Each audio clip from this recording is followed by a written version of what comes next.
something about losing that infrastructure and realizing the authorities are saying this is different. The trains are not coming back online like they normally do. Yes, you could feel a level of concern rising in the crowd. Indeed, and the big concern now is perhaps less about the earthquake and more about the tsunami along that coastline, because it's not one tsunami, it's many waves of tsunamis. And of course, the problem for a lot of people is trying to move faster than those waves do as they come on land. And what sort of provisions are in place for that? I was speaking to Matt Alt, who gave an extraordinary description of his situation as he witnessed this earthquake. He's married to a Japanese lady who was able to take him through it. He was very unnerved by it, but because she has grown up there, she knew exactly what to do. But this is the situation, isn't it, that people are realizing that this is very different to anything that they may recall in their living memory, this strength. When we heard from Ivan Cabrera, this is the 7th largest earthquake since they have been recorded.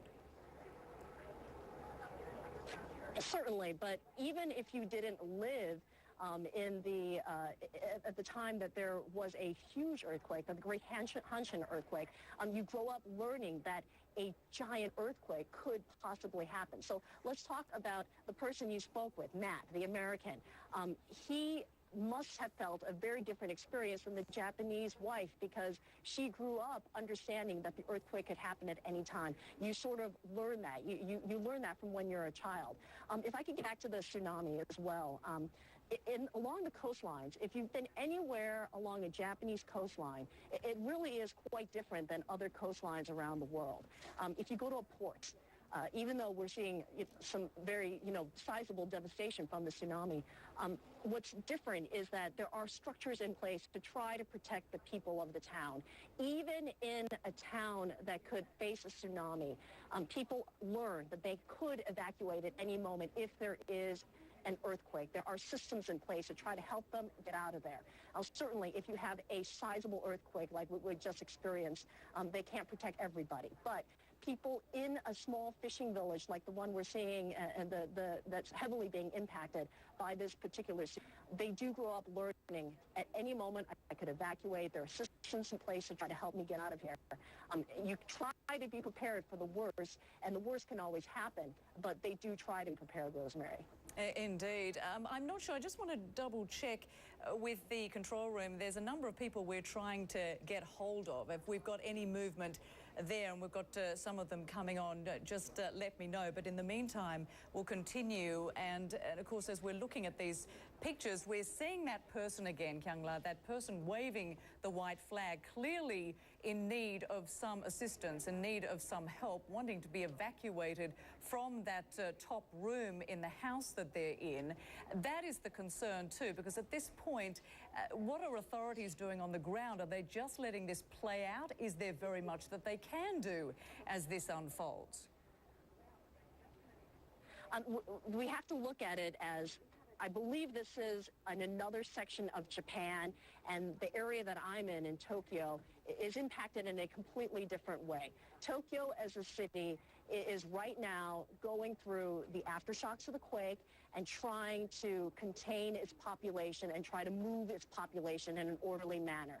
And try to keep the population calm, because you have such a dense population in a large city, many people who commute, and an infrastructure that is shut down. There are some issues with some office towers that have caught on fire. There are some, I heard many ambulances driving around the city, so I would think that there may be some accidents on the ground as well here in Tokyo. But when we talk about what's happening north, where the tsunami is occurring, that's a different sort of crisis. When a tsunami hits, and if it is as devastating as this one appears to be, then you have an entirely different rescue mechanism. It's not about trying to keep people calm. It's about trying to rescue people. So that man that we're seeing waving that white flag, he is trying to be rescued. He's trying to alert the authorities that he needs to be pulled out. So it's a very different emergency up there than it is down here in Tokyo. Indeed. Kyungla, I'm going to let you get back and get some more information. All right, getting more information from the control room. We want to go back to Tokyo. There we see the Prime Minister, Naoto Kan, speaking again. Let's listen to what he has to say. No radioactive material or radiation has been confirmed to have been leaked to the outside. There has been no information of those lines so far. And given this situation, an emergency disaster response headquarters has been set up with myself as the head. We will secure the safety of the people of Japan, and in order to minimize the damage, the government will make every effort possible. And we ask the people of Japan to continue to be cautious and vigilant and keep tuned in to the reports on the television and radio.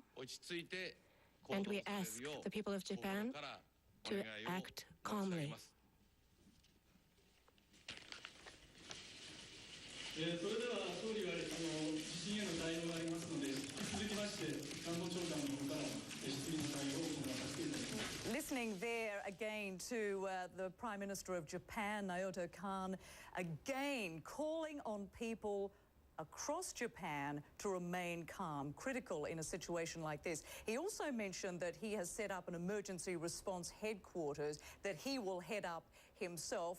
And we heard earlier that Japan has called for international assistance as this unfolds, as we watch these ongoing tsunamis roll across the land there along the coastline.